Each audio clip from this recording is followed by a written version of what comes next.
Welcome to episode number 69 of About the Cards podcast, live tonight on YouTube. As always, with me, my host Stephen Loeffler, Adjunct Wax Twins, Ben Wilson at our trading cards, and I'm Tim Shepler at Big Shep 79. We are a podcast by collectors for collectors. So I'm going to bring you a smart and insightful podcast discussing trading card collecting. We're live every Wednesday at 8 p.m. Pacific, 10 Central. On YouTube, Periscope, Facebook Live. Follow us on Twitter at About the Cards. We're available as a podcast on iTunes, Stitcher, Podbean, Overcast, TuneIn, kind of wherever you can get a podcast. You should be able to find us. And you can check out our website at aboutthecards.wordpress.com and find us on the Flick Chat app and talk about the pod. We're always pretty active on there throughout the week, so we try to be. Yeah. How's everybody doing tonight? It's a big night, big day.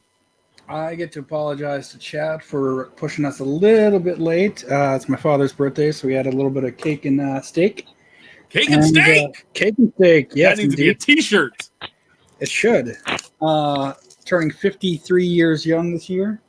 Nice. And, yeah, we just finished up, so I had to run upstairs. Weird because you're 56, so I don't know how that works. Right. Yeah. No. Awesome. Benjamin, how are we doing? I'm good. I had my first Twitter fight in a month. Yeah. So that was fun. We push each other's buttons pretty good this afternoon. You know, but it's all in good fun, and it's all meant to stir the pot and I was hoping you were going to block me, but you know, I see that cooler heads prevailed. Hey, really quick before the show, I opened a box of minor league. By the way, this product is hot because I've been watching CRT Sports Cards. Chris Torres has been open a lot, and I had a box of Heritage Minor League that I had shipped to me today. And What'd you get? You're supposed to get two hits. You're supposed to get a relic, and you're supposed to get an auto. And so my relic, real quick, was a Jonathan Hernandez for the Frisco Roughnecks as a pitcher. Cool. Then I pulled an Owen Miller at a 99 blue auto on card, which is awesome. Kind of cool. But then what does he play for? He plays for, it says, the Sod Poodles. Ah, yes. The good old Sod Poodles. And then I had another autograph. It was Redemption. You know, Redemption's a real one autograph. A real one dual autograph of Matthew Libator and some guy named Wander Franco. So never heard of. Yeah. So nevertheless, I was pretty excited. And then my little box topper, real quick. I don't like to brag, but I had fun tonight opening it. Was a Joey Bart. And then I pulled a Royce Lewis parallel out of 99, a black parallel. That was out of 50. Out of 50. Yeah, that's what it was. Sorry, out of 50. Yeah. 23 out of 50, but just to let you know. So nice. that might find a better home than here. So those are like the 1970 tops bigs or giants or whatever you want to call them? Yeah. I don't know quite what I'm going to do. It is rounded corners. It's a pretty cool looking card. Supers. Yeah. Look, Ryan Cracknell's hanging out on Periscope. What's up, Ryan? Good to have you around. Because he knows it's episode 69. Oh. Well, somebody was going to have to make the reference. He's been working hard, by the way. If you guys have not, we're going to talk about later in the show. And we're going to share all of his good work. And we appreciate him. And while we're on the subject right now, yeah. While we're on the subject of Ryan, hey, congratulations to his Montreal Expos who play in Washington. Indeed. In the World Series. Should have won the Expos hat tonight. I didn't even think about it. He is the biggest Expo fan that I know personally. And so I'm excited about the Washington Expos and their first trip to the series.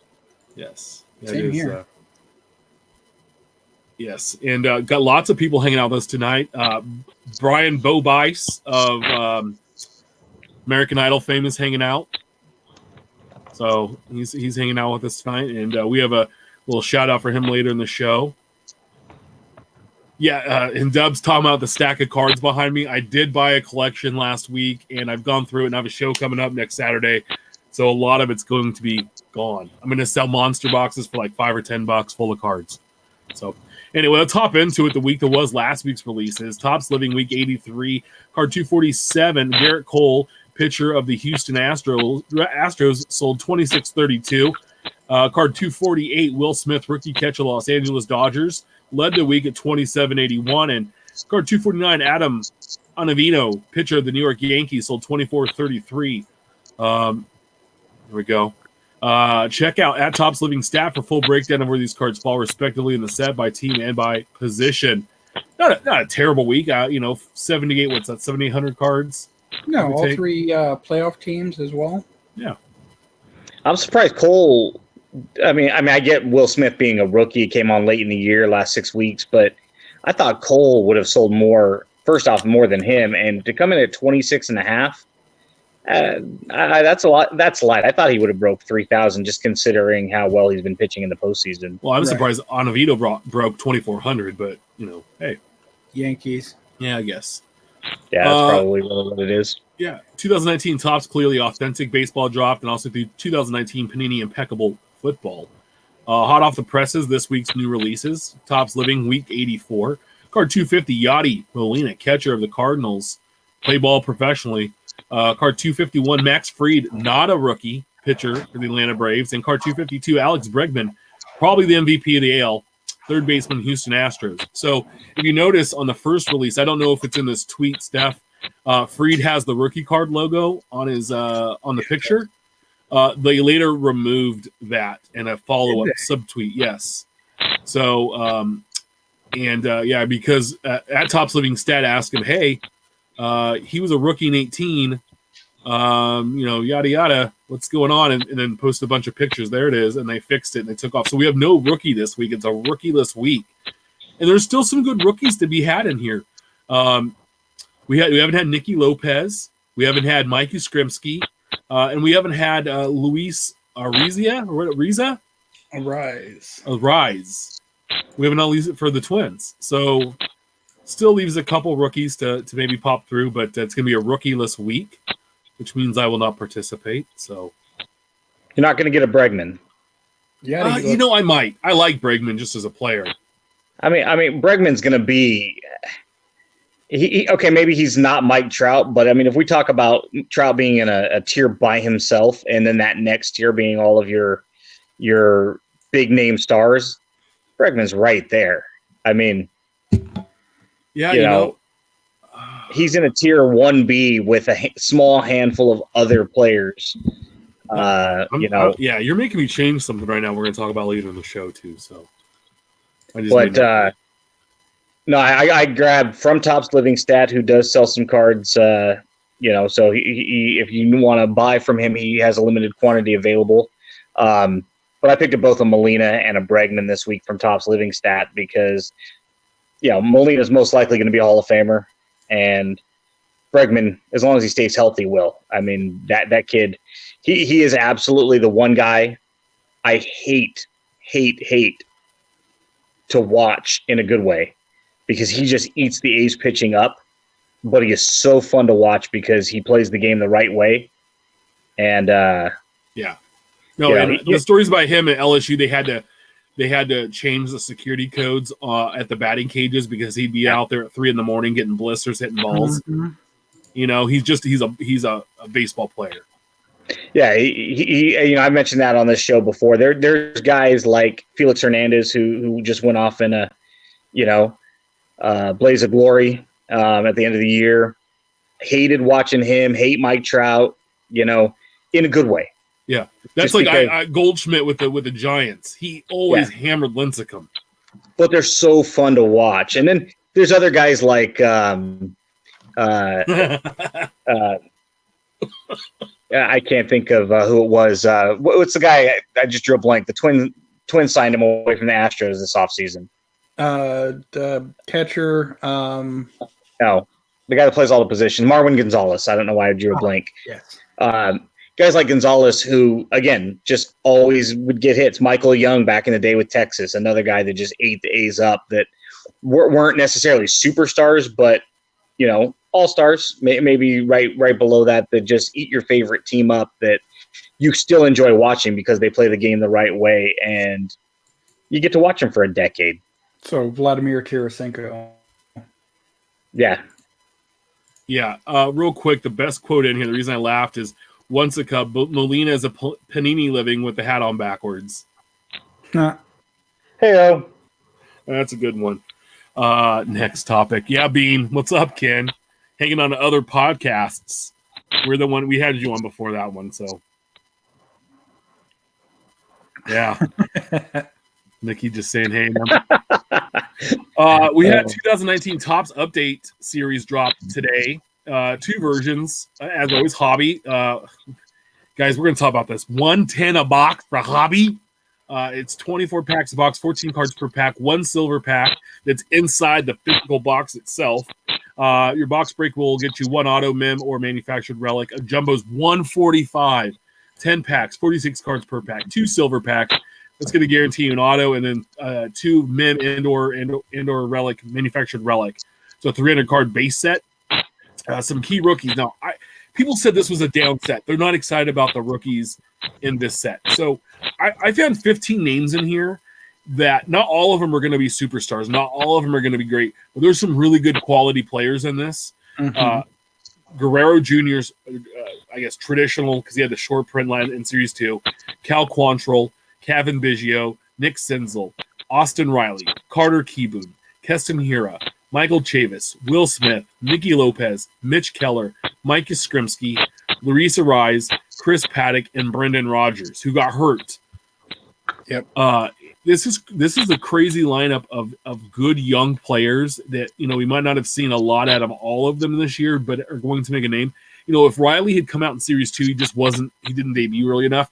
He would have been super hot in Series 2 because that's when he was bashing all those home runs, and he's kind of been figured out. You guys remember last year, Acuna's bat down short print from Series 1 was a $20, $25 card. That Guerrero, a little more popular in Series 2 this year, can be had for, $15. But now that the update Acuna is like $25 card. So Guerrero's in this. I mean, this could be a pretty decent set. With the 300 cards in this base set, with Series 1 and 2 both having 370 or 350, it brings the total to a big 1,000, big round 1,000. Subsets that cover in-season events like the All-Star Game and Home Run Derby are included. They also have the 150-year professional thing of baseball they've been doing all season. There's some new inserts. One is established 1869. This particular set sticks with just the Cincinnati Reds as the franchises. The franchise was the first professional team. And then they also have the family business that looks at baseball lineage. The checklist highlights players who have had family members who also were in pro baseball. Lineage. I'm sorry? Lineage. Lineage, yes. What did I say? Lineage. Yeah. There's short prints. So there's short prints and super short prints. So the base cards on the bottom, we've always talked about that. The base is 010. The short prints are 055, and the super short prints are 057. If you follow Cracknell, we've tweeted this out too. There were he has a bunch of image variation short prints and super short prints out there he shared. The worst being Will Smith. Did you see that? So the Will Smith one's a vertical, and then the other one's is a horizontal. Yep, and it's the same photo. Virtually. There's a slight difference in the crop on it. Okay, but it's the same photo. It's just cropped differently and laid out differently. Well, but you can tell it's from the same at bat, yes, but it's not the exact same photo. I'll show you. Yeah, but if it's a short print, it should be something. Completely the Johnny Bench one, absolutely. It's Johnny Bench one golfing. The George Brett Willie McCovey one from the '85 series. I haven't seen it. I'm going to look him up right now. What was the one with the guy that's wearing like a space suit or something? Oh, Cole Tucker. He's dressed as the speed guy from The Incredibles. Gotcha. Yeah, that's what's supposed to be fun about this. That it's not only a different image, but it's something completely different. The Nolan Ryan one where he was wearing the chaps. So look at the helmet here. See how it's up against his shoulder? And then the super, there's a slight gap, and his foot's up off the. Oh, good Lord! Just a bit. A second later. No way. Lame. Yeah, the Willie Mays one is fantastic. They really are. lame. I was actually That's a happy. lame attempt. I was really happy that the A's didn't have any on the checklist this go round, and that's what gets me upset as a collector, because I should be wanting them, but there's just so much to collect. Yep. There's the Johnny Bench one. Hey, are you going to be a big Sky Bolt runner downer? Not with Eric. No, I don't think he's going to be that big part of the team. So no. Yeah. Anyway, and Brent Beck has said so. He also here we go. Let's look at the variations. Yeah. So there's the Cole Tucker, which is pretty cool. Yeah, the Dietrich's Maze. pretty cool when we get there. Yeah, so look at this. He already has all of the photos. This is why I love right here. Just so you can go, and if you can't read the numbers, you can see the pictures and know which one you have. So Steph, let me ask you a question as I'm scrolling down.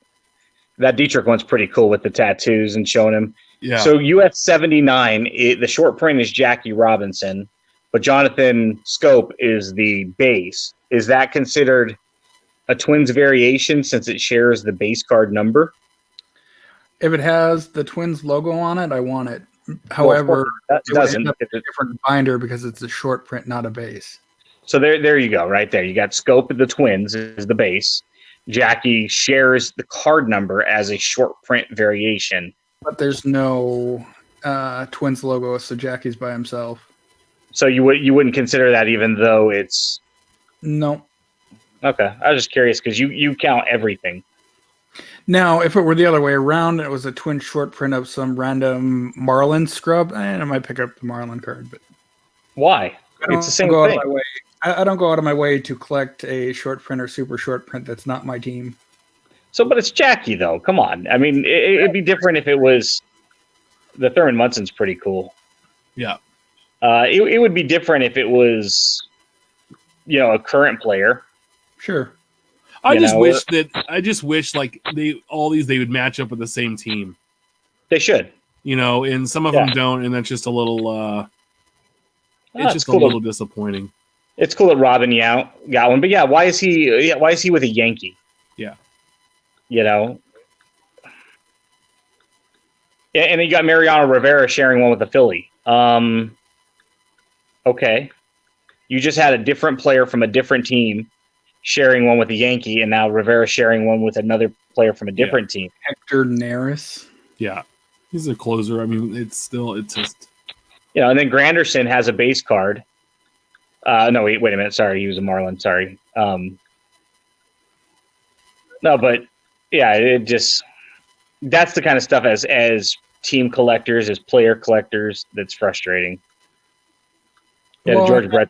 This is going to be the super short print rookie. What's the point in picking it up when?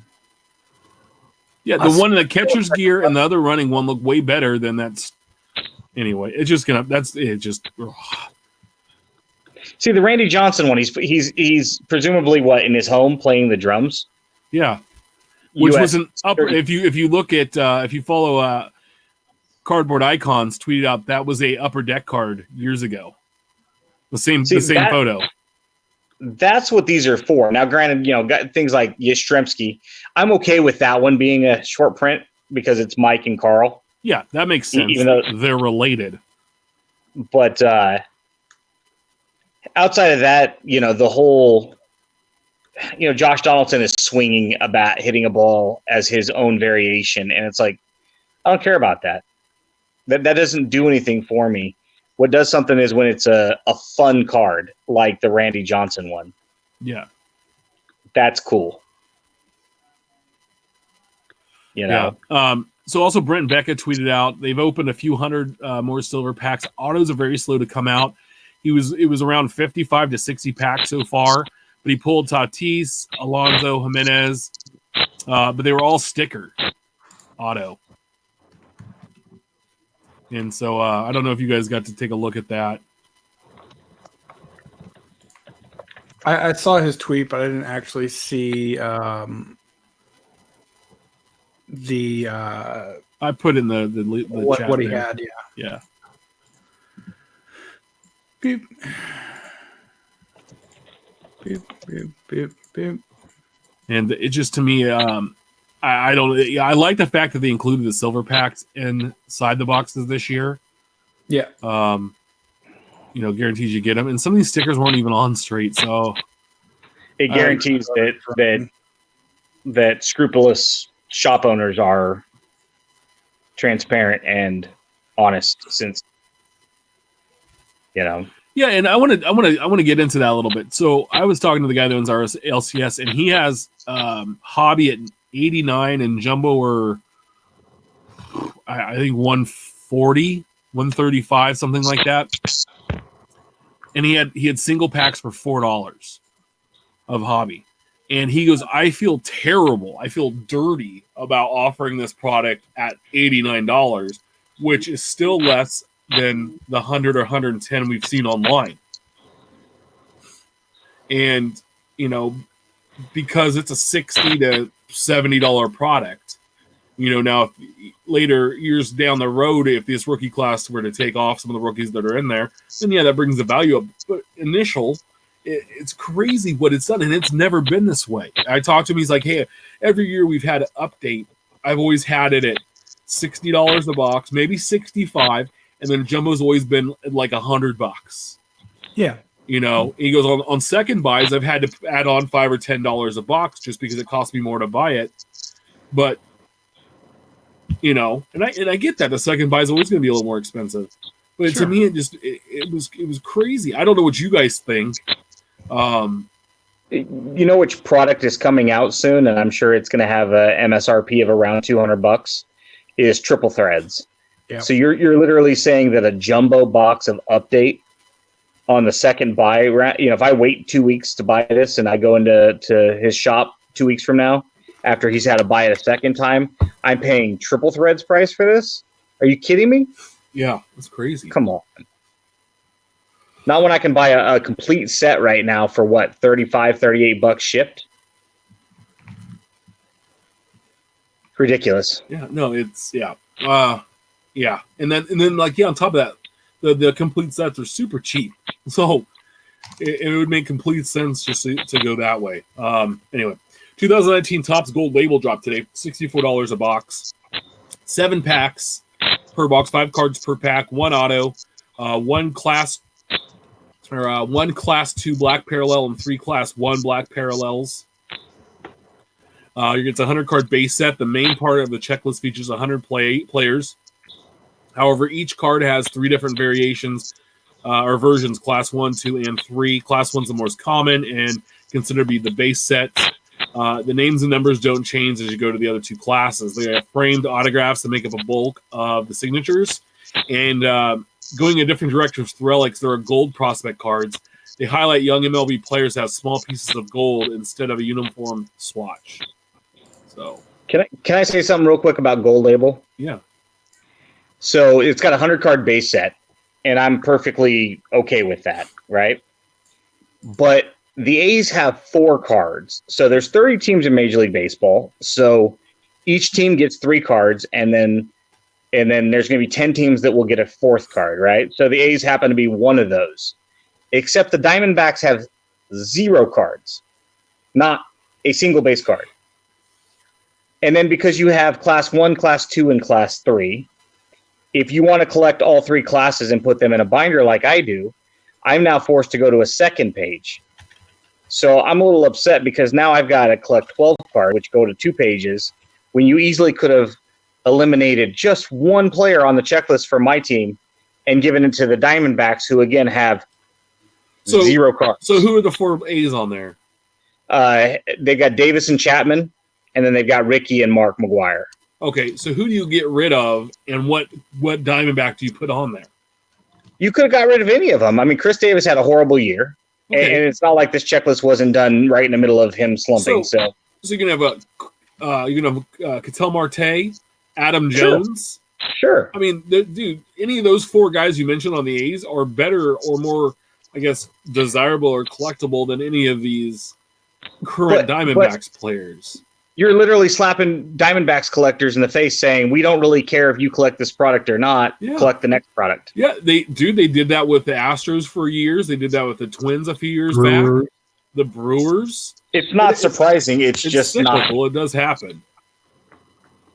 It does. It shouldn't, being the point. It does happen. It's frustrating. As a team collector myself, it would be frustrating if I couldn't get my guy because of this. If I couldn't even collect a card. I can't get a Royal in Topps Living. Like, come on. You have cards, though. You have some. You have that one guy and that other kid. Yeah. We have like 4, 5. So. Okay, don't complain then. The Diamondbacks got 0 in gold label. Okay. Well, in Living, they have more than that. In Living, they have 6. The Royals only have 5. Well, maybe if you didn't suck so hard this year, they'd have a reason to use them. Now they better bring a Nicky Lopez out. That's all I'm asking. So I'm tired. They just need to go ahead and make George Brett. I'm tired about hearing about this. Every time Living comes up in a private conversation on Twitter, but they didn't make my guy yet. Well, they haven't made a lot of guys yet. Yeah, they've made some dirtbags twice and trash players more. Anyway. Maybe if George Brett was a top 10 third baseman of all time, they'd have incentive to use him. But because he's like the 23rd, I don't care. 2019 Panini Phoenix football drops today. $120 a box, 12 packs per box, 5 cards per pack, 2 autos, a mem, 9 inserts, 1 color burst parallel, 11 additional parallels. It's a 200 card base set. The checklist is a mix of rookies and veterans evenly, like Phoenix sets of the past. The design is bolder, one of the bolder ones of the season. 3 of the rookie autograph memorabilia sets come with a chromium stock. The Rising Rookie material signature cards can bring in different types of materials beyond regular jersey swatches. Footballs, which is the most common one, gloves, helmets, a helmet logo. The one-of-ones include Vapor Jet, team logo, Nike swoosh, and NFL shields. So, and pretty exciting. So is the football season's heading into week 7? Somehow the 49ers are 6-0. Good Lord. Packers getting a lot of help from the refs. And Kirk Cousins not being a very good football player. Just ask that linebacker that got cut by the Eagles. That's funny. Yeah, that was one of the funniest things. We might be mentioning a certain incident at last week's Vikings game. Yeah. Something went down. Something big went down. Also this week, 2019-20 Panini Prizm Draft Picks Collegiate Basketball drop today. $295 a box, 5 packs per box, 8 cards per pack, 5 autographs and 15 base cards, base parallels. This set is the first full release for basketball, displaying the normal chromium design, or Opti-Chrome, as Panini likes to refer to it as. They have All-Americans and Crusade cards are part of the base set. A new feature of the Prizm brand is the Vivid Color Blast that appears in the NCAA basketball set for the top 20 rookies. So Zion, there was the first off the line of this that, shut down, no one could get to. And it's collegiate, so it's going to be good for about 2 weeks, 3 weeks. And then it's going to, Ben's boy, Brian Gray, talked about wanting to buy some cases of it. So, God, he's my best friend. Yeah. Yep. Also this week, 1819 Panini Immaculate Basketball comes out Friday. We talked about this 3 shows ago on episode 66. It's been pushed back a handful of times. So if you want to go back and hear what we had to say about that, roll back to a half hour into show 66. And you get to hear about wonderful Immaculate Basketball, one of the last 1819 products to drop with the rookie class. What's brewing next week's release is 2019 Topps Triple Threads, 2019 Panini Prizm Football, and 1920 Upper Deck The Cup Hockey drops. Infield chatter, our hobby talk section. This is where it gets interesting. So we're talking about that Vikings game. So I'm in building a dresser for my little girl who's on the way, and it's on the red zone, and Diggs scores a touchdown, tippy toes, and falls out, and all of a sudden, like, the defensive back is rolling through the cameraman, and I look and I go, wait, is that Nick? So I'm rewinding it. Yeah, shit.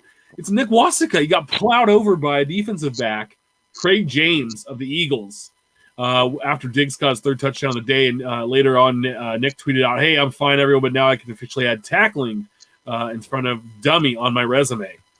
So, Steph, there was even a GIF put out by the Vikings of the touchdown, and it's him just getting this rolled. If you see the little guy in the brown right there, boop. Yeah. So I was like, hey, well, our buddy made national TV. Look at that. There you go, Nick. He took that hit like a man. I want to see that. I want to know if he got the photograph, though. Yeah, let's see the close-up shots, Nick. Yeah. So that was pretty great. We had to share that story. At Elephant Farm Cards, Brian Bice's second handle. He does this for selling stuff. He's partnered with Elephant Farm Cards. Is partnered with Carmen's Angel Fund for their first ever Twitter giveaway. So Carmen was Brian's daughter, and they have a walk going on. If you want to pull up the link here, Steph, thank you. Oh, I got it. Awesome.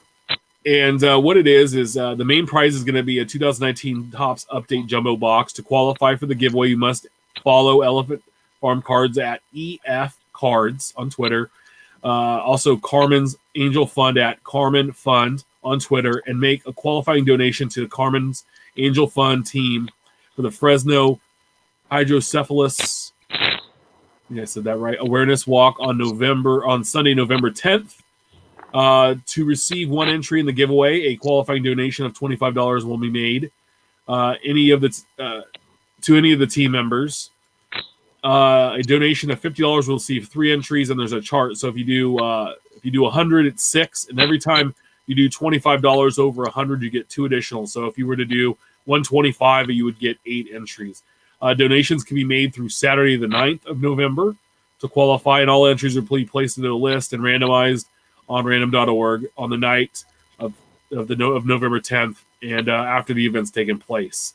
So they're raising money. It's a good cause. So if you want a chance to win a free hobby box for $25, donate some money to a good charity and a walk. Good way to do that, and maybe win a prize. So we'll share all those links out from the show account. I know they're in the chat as well. So we'll put all those out this week, and get out there and support if you can. We would appreciate Brian as a good friend of the show and to all of us. So.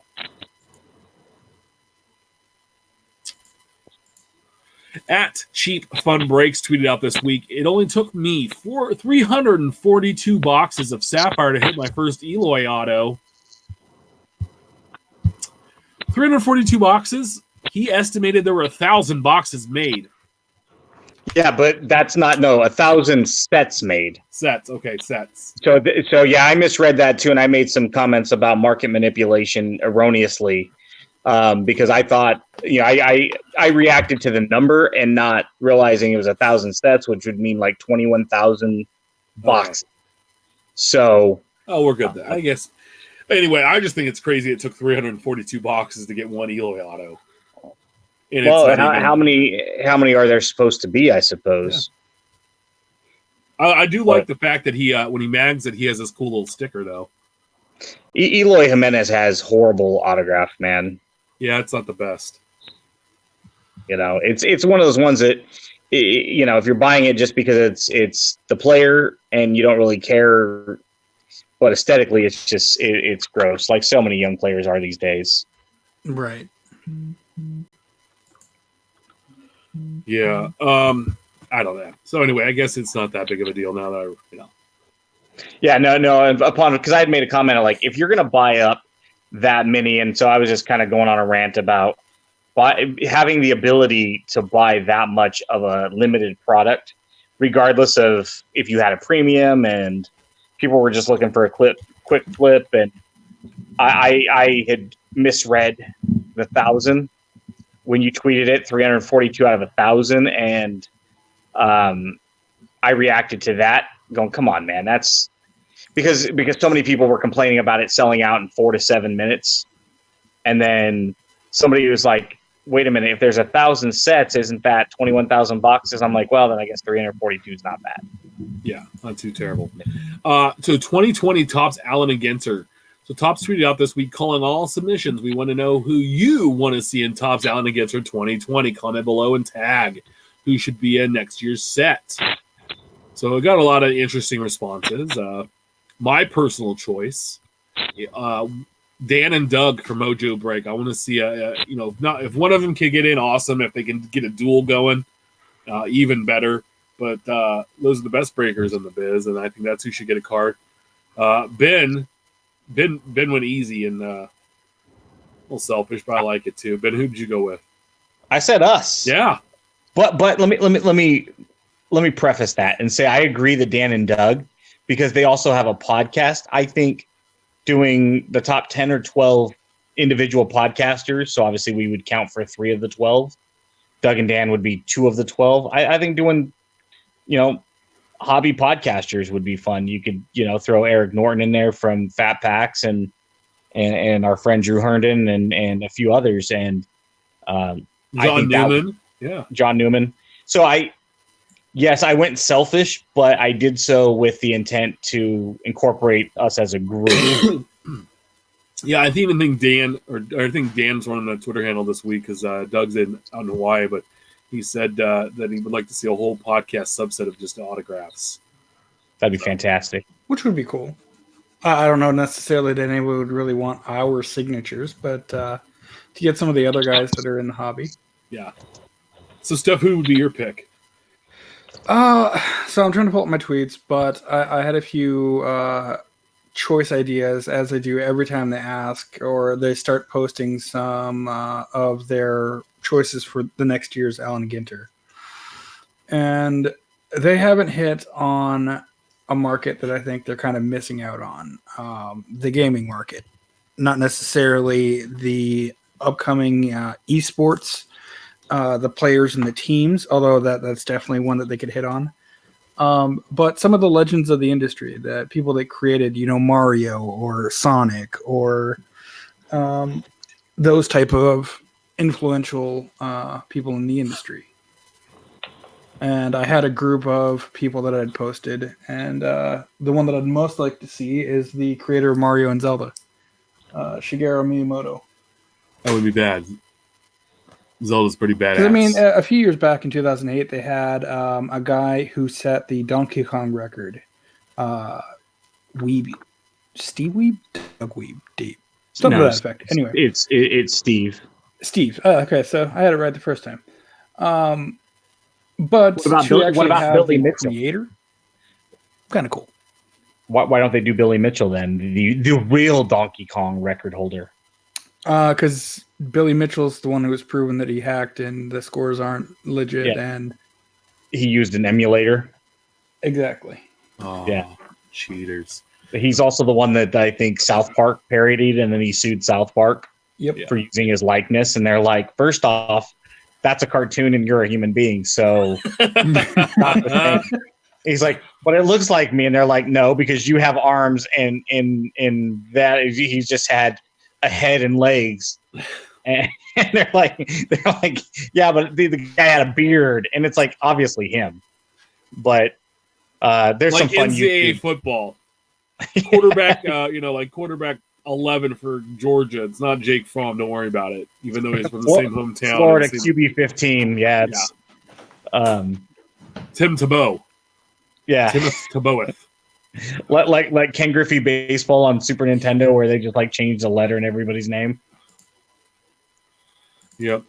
Speaking of superstars, Dub Mentality had an awesome question I stole this week. So, what do you think happens to the card values for some of these players going to the XFL? I have autos of most of the first round. So here we go, guys. So each team was allocated a quarterback. And I only picked out 4 of the 8 names because these 4 we would know off the top of our head. Landry Jones, Cardale Jones, Matt McGloin, and Aaron Murray were all assigned to teams. Some of the notable draft picks, the draft that's been going on this week, Connor Cook, Christine Michael, Kenneth Farrow, Tommy Lee Lewis, Sammy Coates, and Cameron Artis Payne.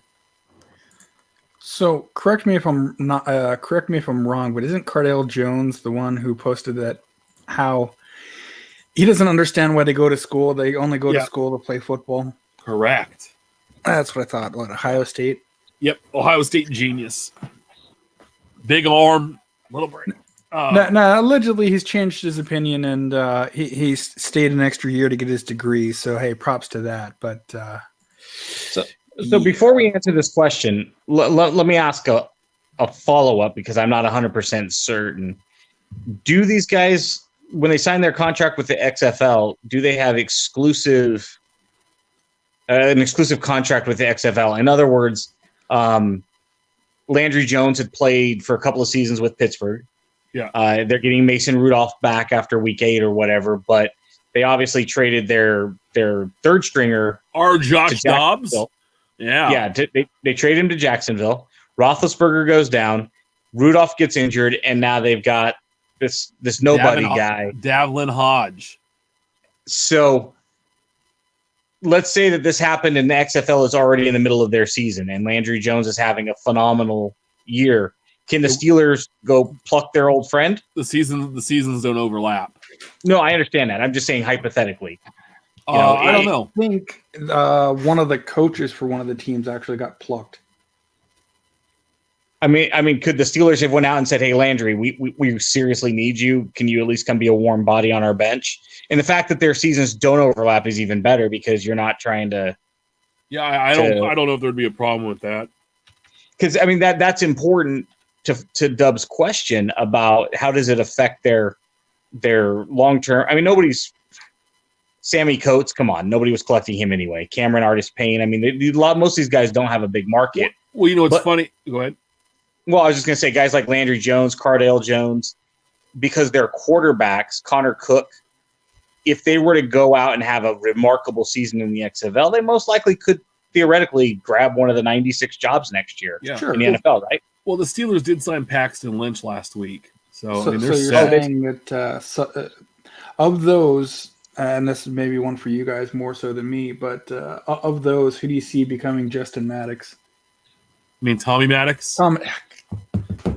My memory is crap. I would have to say probably Cardale Jones or Aaron Murray. The last card show, Ben, when we worked, I sold a Landry Jones auto out of 25 to some guy because he's like, "Oh, he's going to be an XFL guy. This could be valuable." Yeah, wasn't valuable even he was a Steeler. So there's going to be a slight bump. I mean, but you're talking about most of these guys for a lead that's going to last a year or two. Okay, let's just say Landry Jones, Cardale Jones, Matt McGloin, and Aaron Murray, Connor Cook. Those 5. Okay. If I wanted to go out and just buy an autograph of all 5 of them right now, how much of a $10 bill would I have to spend to get all 5? You'd probably have to spend the whole thing. Just because I'd have to pay for shipping. But without being... Ben, now you have a research project that's due tomorrow at 8 a.m. Son of a gun. I want to I want you to look into it. I'm not here to do homework. I'm just here to do podcasting. No. You got to look into that. I want to know, and since you brought it up, you need to turn it in. He's just here so he doesn't get fined. That's right. I'm just here. I should wear the sunglasses. So here's where that popped in my mind. I guess he doesn't have his username, but Antonio Bryant, ex-Bengal, Cowboy, everyone else, is now in the XFL. Cardale Jones is now in the XFL. He would have been a top 10 pick in the 2015 draft, but instead went to Ohio State, then fell to the 4th round. D1 athletes, don't let them coaches lie to you about the importance of a college degree. If you get a first-round grade, leave. Went back to OSU to finish school, something I worked as hard on as my football career on my own. Man, I think for myself, going back benefited me and my family long term. Educate yourself on the situation before commenting and spreading the wrong message. So props. He learned the value of an education. Yeah. To Dub's question, I would think if we could get all of these for $5 a piece shipped, if they went up to $8 to $10, fair enough. But you're not going to turn this $5 auto into a $50 card. Although this hobby is this hobby, and I wouldn't be surprised. Well, it depends on how the league plays out, because I think that their best chance is to play the hard-edged version of football where, the NFL is kind of moving away from with the threats of concussion. The XFL is even going to be softer. The XFL's even come out and said we're going to play a softer version. we're assuming that the XFL is even on the radar. Come here, with the fiasco that they had the first time around, they're literally coming back for blank seconds at this point. Yeah, I don't foresee these guys having any kind of a market unless they can translate their XFL success into NFL success at a later date. But even still, would anybody really care if Cardale Jones wins the MVP of the XFL and then is a third-string quarterback in Carolina next year? no. Okay, so let's ask this. What happens to values if someone comes out of college or high school, top draft pick, and chooses the XFL over the NFL? It won't happen because I don't think that the monetary... See, it was different when the USFL was around because you had Donald Trump and all these other deep pockets that were willing to throw stupid money at Steve Young. Yeah, I think most of the players are like about $2,000 a game. Yeah. They can earn like a $1,200 bonus. Basically, they can earn $55,000 a year. Well, and that's what I'm saying. Not necessarily this year, but say the league lasts 5-10 years. Not that it's going to, but if it does, it would have to have the financial wherewithal and deep pockets and no salary cap that the USFL had that basically bankrupt them. You would have to have somebody that could go to a Sam Darnold when he's coming out of college, a Kyler Murray, and say, "Oh, hey, the A's offered you, $7 million or $4 million, and then the Cardinals can only offer you $22 million. We're going to offer you $50 million over the next 4 years." And that's what the USFL did, and look where they're at now. Yeah. I mean, that's the only way I could see it happening. Yeah, I thought it was an interesting. I was going through there in the list of names. Most of like the linemen, I had not had a. There was a couple of linemen I'd heard of, not a lot, but the quarterbacks and running backs, you're like, oh yeah, I kind of remember that guy. Steph had an interesting comment or a little topic you want to post. So I'll have him run with this. It's about serial number consistency across all products. Yeah, so this one, like most of the topics that I bring up, it comes through something that either happened at work or that I noticed at a card show. But wanted to get your guys' opinion on whether you prefer to have it the Topps route, the current Topps route, with serial numbers where you have a color variant of number to 500, number to 250, number to 150, number to 100, number to 75, etc., or something that Panini and Donruss and Upper Deck have done in years past, where it's dependent on how many points they scored, or what their career batting average is, or what their the one in particular was the serials were numbered based on the highest points they've scored in a single game. And I think personally this is great for hockey in that you could have a winger's goals stat, a winger's assist stat, and their total points. So if they had like 36 goals, 20 assists, and 56 points, you'd have a number to 36, a number to 20, and a number to 56. But I wanted to get your guys' opinion on whether you'd like it more uniform or you'd like something a little bit more personal. Because I think personal would fit more in line with a player collector. But I'm throwing it up to you guys. No, I like the idea. I think that the one thing I would love to see is with Topps is the number consistency, but also the color match the number throughout all the sets. Sure. Because I think sometimes they switch around what colors belong to what number, and that gets a little confusing. I like the idea of maybe like lower numbered, like I guess maybe higher end products having that personal attachment to the numbers. Sure. Like a triple threads or a gold label, or even like Flawless has done that in a few years. Yeah, like why is it falling into my head? Museum collection, those types of cards would be really cool with like career batting average or hits or whatever, season high hits or something to that effect would be neat to see. Or as we mentioned last week, career home runs. Yes, dingers. Everybody loves the long ball. I didn't like the idea at first, but now that I kind of hear you talking about it, I could be talked into it. I think if you can be did talked into a lot of things, man. Heyo, slide into my DMs after the show. I'll slide into your DM anytime. Just You because said DM, right? Kevin, just because it's episode 9. I think like the higher end ones out of 500 and 250 could be consistent, but then once you get down to under 100, you could have the players' season RBIs from the previous year, and then the players' home runs. So maybe the ones that would be out of 99, out of 50, out of 25 could be personalized. That'd but I do think that it would be, I mean, Donruss has quite a few of the season stat lines and career stat lines that are just random out of 484, out of 276. And it does make certain players, depending on who it is, would be a lot more difficult to collect because they would just naturally have lower numbers depending on what sport. But I do like Tim's idea. I think where triple threads is out of 101 and then out of 3, out of 9, out of 18, out of 27, out of 36. Right.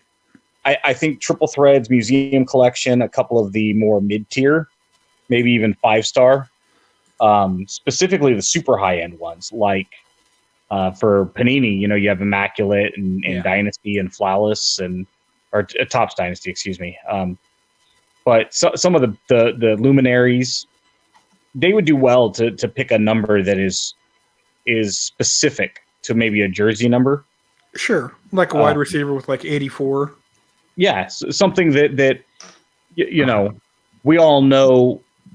My son Bentley loves the fact that he's number 21 at school. He has to line up every morning in kindergarten on his number, and the first day he got assigned that number because our last name being Wilson, so he's at the tail end.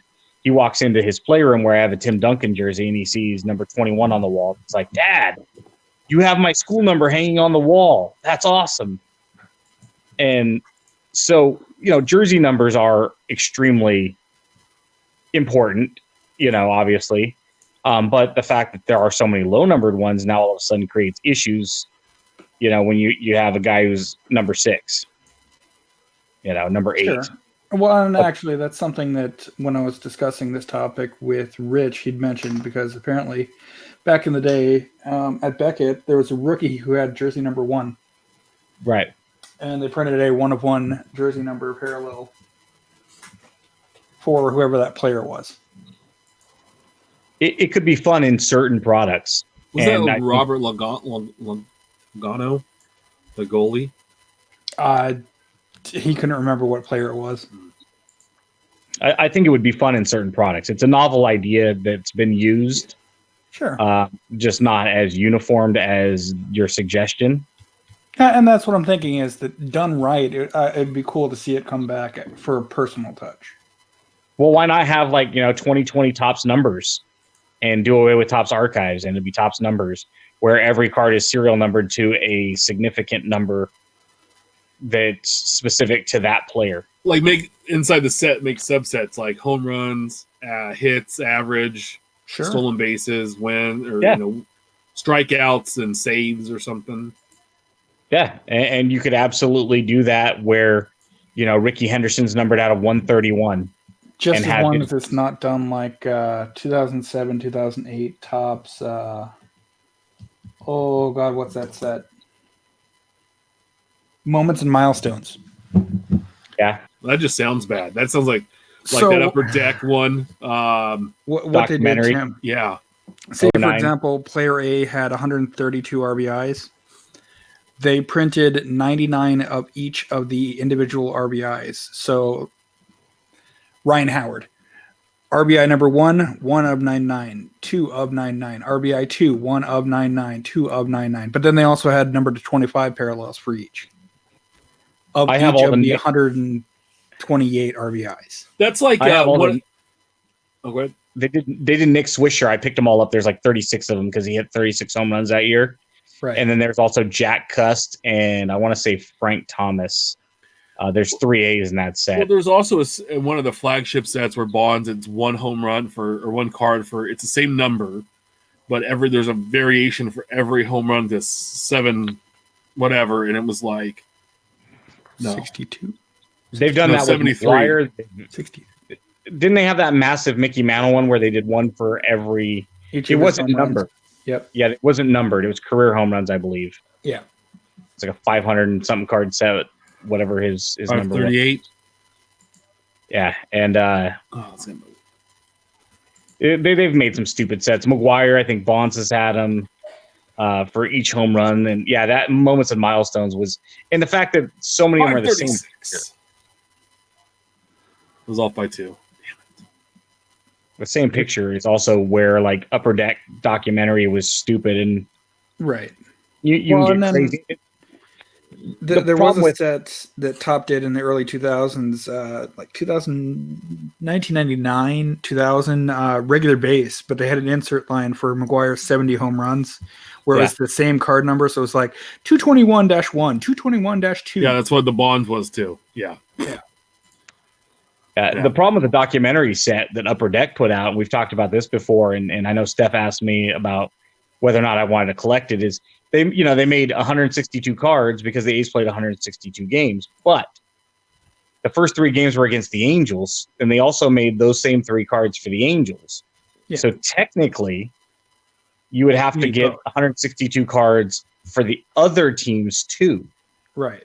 If you wanted, I guess, what you would call a master set, because you have to have the other side where the A's are the opponent. Yeah. What a dumb set, man. Not And that's what I'm saying. It'd have to be done right. But Yeah. So yeah, if 2 minutes, guys. if we see 2020 Topps numbers or some variation thereof, we want royalties Topps. No, we just want to beat Allen Ginter. Fair enough. Done. Did we just negotiate this contract? Yes, we did. Signed All that. right. This is going to be fun. Yeah. So as we talk about 2020, we did a top 20 in the 20s. The future is bright. So each of the 4 major sports, we picked 5. We did this as a group, and we have some honorable mentions on this. But 5 guys we think that will be the top in their sport in the next decade as we head towards 2020. Baseball. In no particular order, by the way.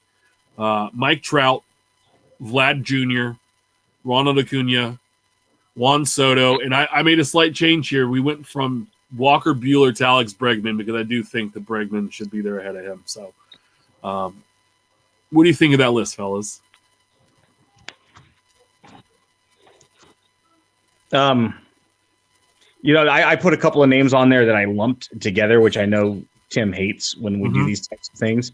But, I put like Soto and Robles together because they're both young. They're both in the same outfield. Guerrero came up with Tatis. He came up with Bichette. And so I kind of lumped all those guys together as well. Obviously Acuna and Albies. I don't think you can go wrong with any of the youngsters that we're seeing. Alvarez is another one that I put Walker Buehler on there because he's taken the throne from Kershaw, and he looks like he could be a stud pitcher for the next decade. And pitchers don't get a lot of hobby love, but if you're looking for that next Scherzer, Verlander, Kershaw, it very well could be Buehler. Yeah, no, definitely. I don't have a problem with having Buehler on there. I agree. I think he could be the next big stud in the National League pitching page. But ultimately on this list, it's going to be somebody that we've never heard of that's going to end up impacting. It's going to be somebody like Alvarez, who was a toss-in a trade with the Dodgers that, is that next guy like Jose Altuve, who begged to get an opportunity, who ends up becoming a Hall of Fame caliber player. It's going to be somebody that is the Mike Trout of his generation, where he was, he's a good guy, and he'll probably have some good years, and then next thing you know, he's who he is. Or Piazza. I mean, what was he, 60-something round draft pick? Yeah, you know, a favor of Tommy Lasorda to hit, Mike's dad, and we'll throw your kid a bone, and then Hall of Famer. Yeah. I think that's a good starting list. I don't think we're going to be far off if those guys were in the top 15 that we listed. In basketball, so this is where it could change because Ben put, I think, some 15-year-old kid we've never heard of. I think that was on the basketball list. Yeah. We have Giannis, Ben Simmons, Donovan Mitchell, Nikola Jokic, and Zion. And Jokic, a few years ago, no one knew the hell he was. Right. And you watch him play for Denver, and he's like the model of the center of the future. So I think these guys, to be a homer, De'Aaron Fox could have been on this list. Sure. I think he could be a difference maker at point guard in the way he plays basketball. You got to think Tatum out in Boston. Yeah, I had Tatum on my list. Yeah, Embiid's a little with the knee issues and stuff with early on. I don't know how that affects him long term. Well, you look at the progression of David Robinson, Hakeem Olajuwon, and Patrick Ewing, and then the next big center, a guy in Dwight Howard who came on as a super stud, and you look at his career progression, and these weren't guys who had Embiid's injury history early on, and they fell off all right around 30, early 30s, 32. They started to drop off considerably. And to me, Embiid looks more like Yao Ming, where Embiid's going to be fantastic as long as he stays healthy for the next couple of years. But as soon as that he hits 30, we're going to be lucky to see his greatness in full effect. And when we're talking about 10 years from now, if this podcast is still going on, if we look back on this episode and go, who were we right on and who were we wrong on, who are currently not the 15-year-old kid that we don't know about, Embiid's going to be one of those guys like, 2024, he just kind of, that was it for him. Yeah. And he still had some good years, and who knows, maybe he's still playing, but he's not. He's going to be Dwight Howard, David Robinson, Olajuwon in their twilight. And I think that Steph's guy, Karl Anthony Towns, could be on here. Sure. But he turns it around. Sure. Yeah. A few years ago, we would have said Andrew Wiggins. Yeah. And my guy out of KU, but he's just kind of not, gotten there. And also, like I said, it could be somebody we're not heard of. We're not aware of today. It could be the guy I talked about, Carson Edwards, for the Celtics, who was a 6 feet tall. Was a second-round pick, was a hell of a college basketball player, and can shoot the ball. It could be him. We don't know. So this is kind of our best idea. So we hit football. Just two more thoughts. I mean, you look at a guy like Kawhi Leonard, who came out of nowhere, who was a mid-first round pick, who the Spurs got, for George Hill because of his defensive prowess, and then he turns himself into the best player in the league. And then what's funny is we trade him to Toronto, not because we necessarily wanted to, got Keldon Johnson, and I'm like, watch this kid, his motor, his defensive prowess. You know who he reminds me of? Well, the guy that the Spurs traded to acquire the pick that they used to select him. The one player that I'm not 100% certain on that's on our list is Ben Simmons. Yeah. If that kid can't learn to shoot, he's going to be he'll be another Wiggins, right? He'll be a guy that's extremely gifted. That Ben Simmons has everything you need except the ability to shoot, which is kind of it's kind of like a quarterback who can't throw. Yeah.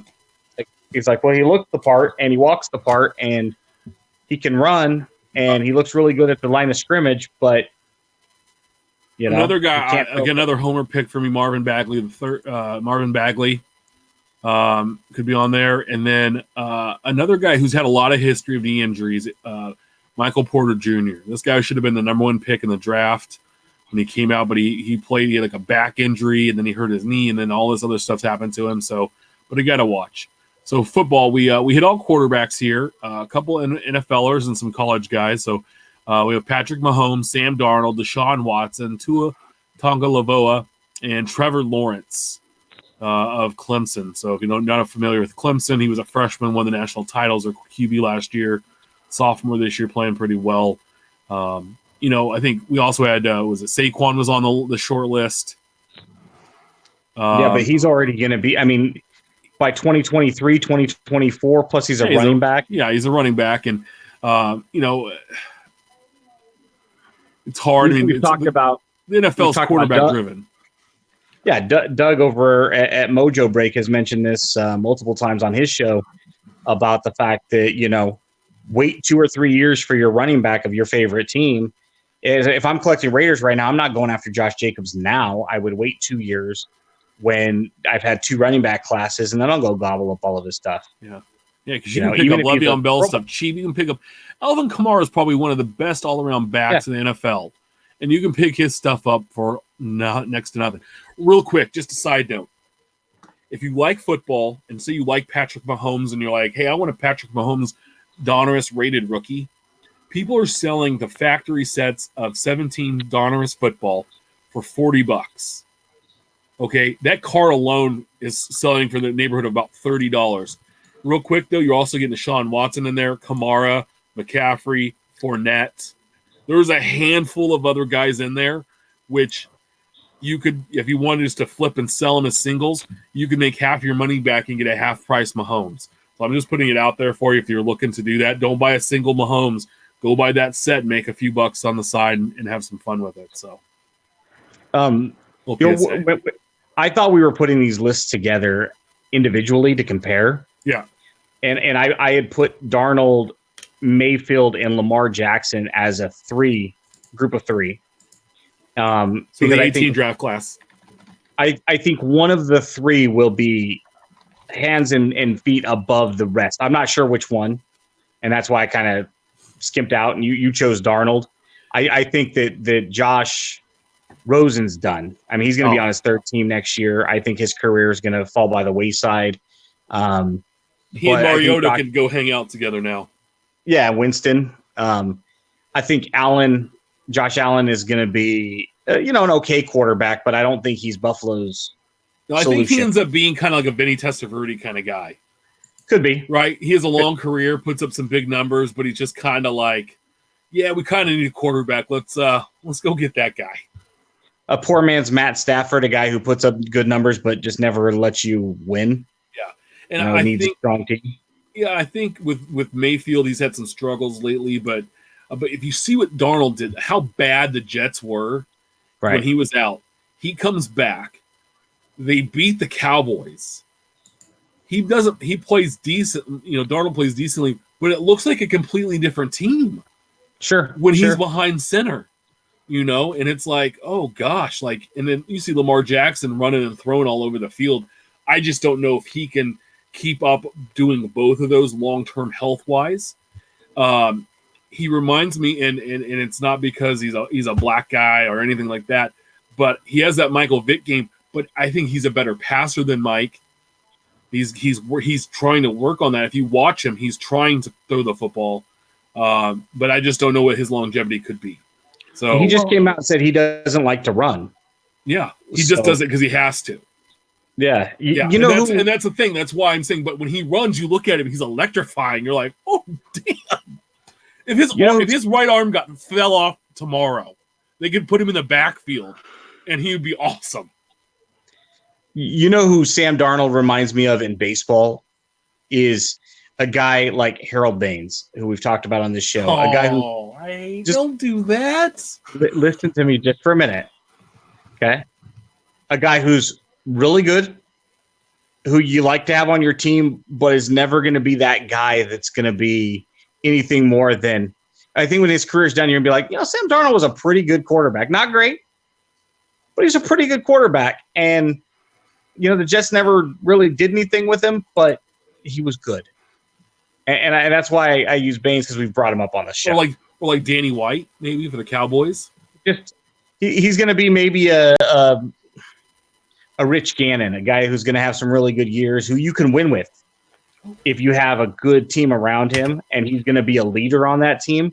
But he's not going to be not going to be like a superstar like an Aaron Rodgers, who for years just wills his team into winning, and that's another story altogether. I think Aaron Rodgers is done. Real quick, my sisters were in Kansas City this week and hang out with my cousin, and they went and my cousin has tickets to the Chiefs, and so they went to the Chiefs-Texans game.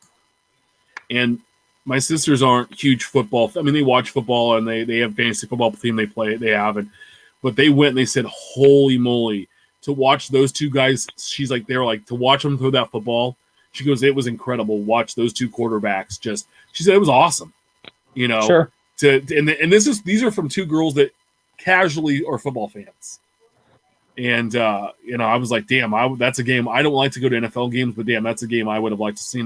Sign up and go and watch those two guys sling a football around. So, my fifth entry when I was doing 5 on my own, and let's be honest, we're card collectors, and there are a lot of prospectors and speculators, and ultimately that's what this is guys who are going to kind of lead the hobby and be sought after names year over year.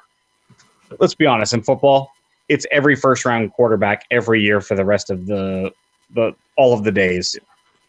Well, and that's kind of what I was going to hit on that Tim had touched briefly, was that, the lifespan of these guys are what, 3 years in the NFL? 4 years? Yeah, on average, if that. Okay, so you either get someone who rips out their knee and disappears from your team, or you get like an AJ McCarron who was godly in the NCAA and can't do crap in the NFL. Or you get that 1 in a million shot that you get Pat Mahomes. So it goes to this list that it's that difficult to actually pick out who's going to be good in 2025. Yeah, no, it is, because Pat Mahomes, like when he was taken that high by the Chiefs, everybody kind of was like, huh? I mean, I was even like, oh, he was a good college. If he went the first round, like late half the first round, I wouldn't have been surprised. But that early, it traded up for him, 2 number ones. Like that was like, huh? They saw something in the kid that, And he could have turned into the next Paxton Lynch, Joey Harrington, so on and so forth. The guys Christian Ponder. Christian Ponder. Tim Tebow. Vikings and Raiders legend. The only reason he's a legend is because he got to marry Sam Ponder. Let's be honest there. But come on. If this thing was an exact science, that's what cracks me up when people are like, I've got investment advice. I'm an investment expert. It's like, please. Well, you look back, look at the 83 class, right? You had Elway at 1, Todd Blackledge at 7. Was it Kenny O'Brien? All right, from O'Brien, Davis. yeah. From Davis. From Jesuit, from Sacktown, man. You had Tony Eason from Delta High, and then Dan Marino. Yeah. Oops. Oh, and I forgot Jim Kelly. Yeah, but what did he do in the playoffs? Yeah, but okay. What with the Vikings had Dan Marino in the 80s, dude? I know. Yeah, but the irony of Marino and they would have traded Marino for Herschel Walker in like 24 draft. The great offense of Miami Dolphins with Marino and no defense, and then he retires, and Jimmy Johnson goes there, and they've got a great defense and no offense. It's like if you could have put those Jimmy Johnson Dolphin defenses with Marino's offense, man, dynasty. Yeah, or a running game. He never had a good running back, and the Elway did until he had Terrell Davis, and they won Super Bowls. Doug A in here says he might not be guaranteed, but Trevor Lawrence feels like a solid projection. Yeah, if you watch him play football, like he, as an 18, 19-year-old kid last year, was tossing the rock and looking pretty good. So interesting seeing that. Now we're going to dive into the specialty of what Ben and I are experts on. Exactly. The NHL hockey guys. So right now, I apologize if I stumble on the names, but we'll try. Connor McDavid of my Edmonton Oilers. Elias Peterson. He even said his last name's Peterson, but the Canadians pronounce it Pedersen because the Canadians are, except for Cracknell, they're all cuckoo. That includes the people in Minnesota. Casey Middlestat, Austin Matthews, and Homer pick, Kirill Kaprizov. So I've heard of the other 4 guys. Yeah. And I would assume most in our chat and who listen have heard of them, at least in passing. And Kako. Indeed. Didn't make the list, but he's pretty good. He scored a goal the other night. So Steph, give us a little background on these guys. Yeah, sure. So I threw together some numbers, and we had a last out for 2 guys. But So in hockey, you're kind of rated on defense, but mostly what you put on the board. So goals and assists and your total points. And most of these guys had debuted since 2016-17.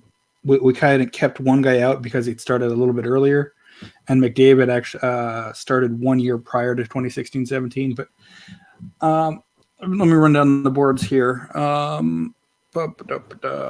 McDavid, so 116 goals, 220 assists for 336 points in 248 games. Again, he had one extra season.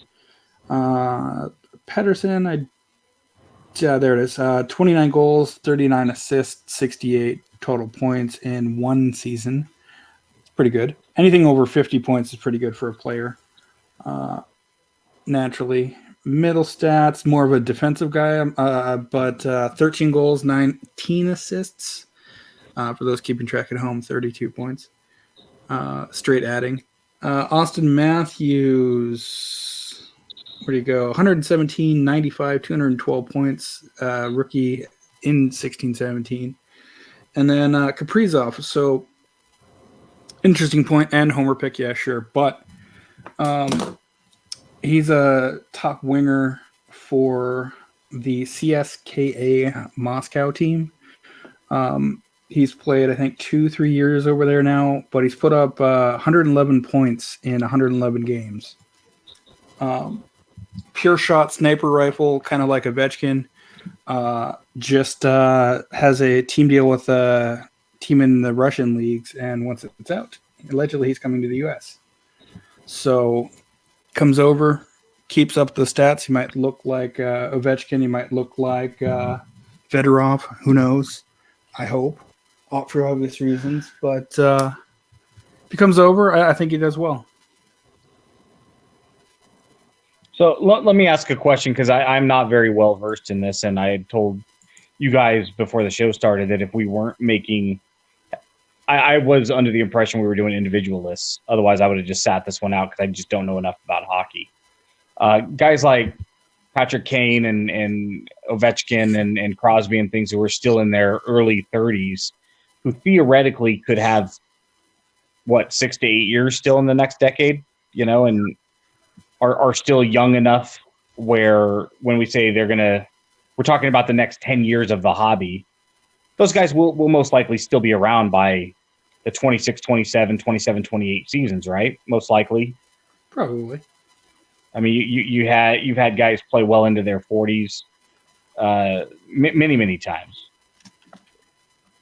So, I mean, we don't want to necessarily discount some of the 30 to 32-year-old veterans who still have another 6 to 8 years of maybe not prime hockey, but, certainly the next step down.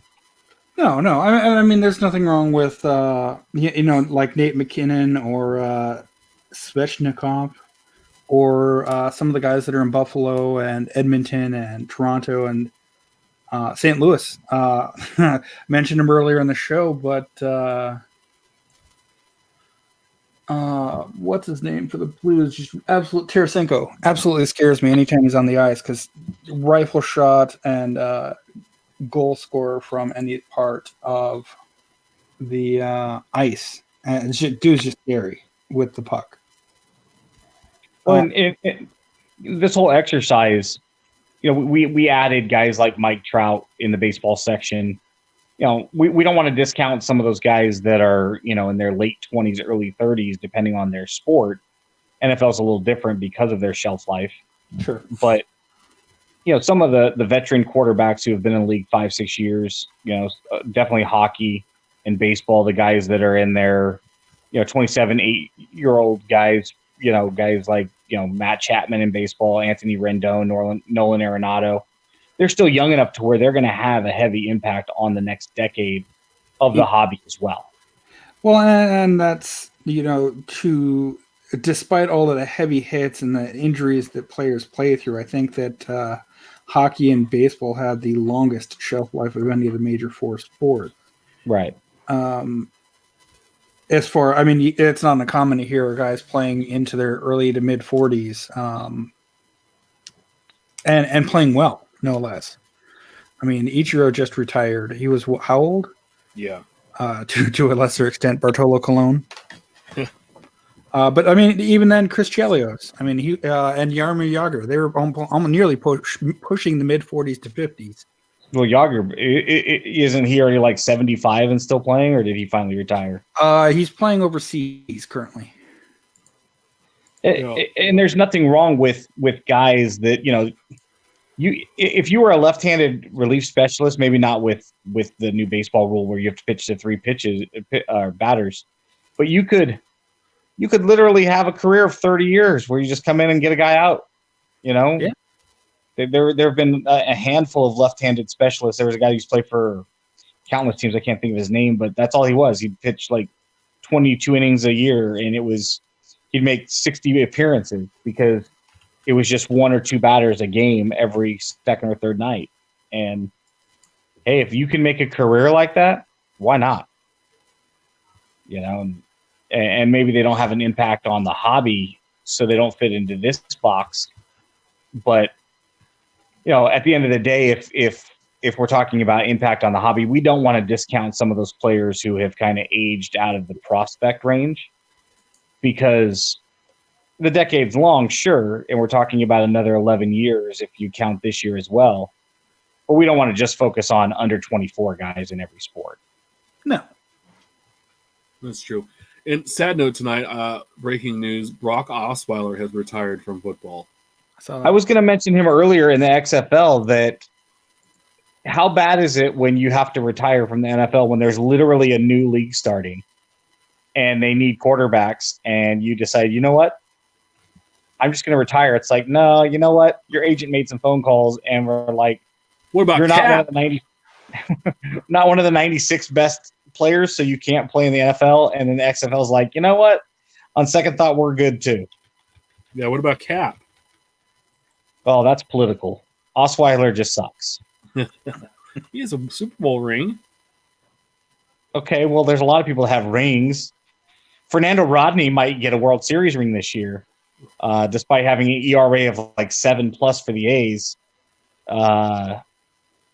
He goes to Washington because Washington literally had an ERA of like 6.61 through the first 2 months of the season, and they're like, we can use any arm that halfway works. And now here they are in the World Series, and Fernando Rodney is 4 wins away from a ring. I bet Steph's happy that I think that's who he's going for after his Twins just fell apart. They were in the playoffs? The Nationals. They were in it longer than the A's were. Yeah, but that's different. Why that's different. They allegedly claimed clinched their division, and then they just didn't show up for any of the games. Yeah. So kind of like your A's.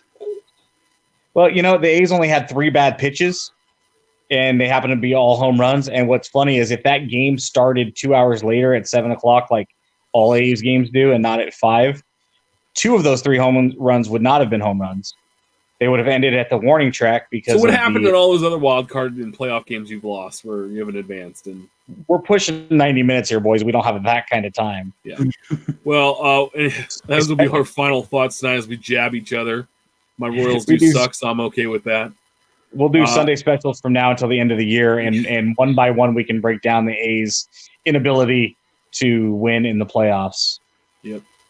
Do you have one additional note for the shows? Yeah. Rich is feeling better tomorrow. He got into a minor fender bender. Oh. He said he was going to get a chiropractor set up.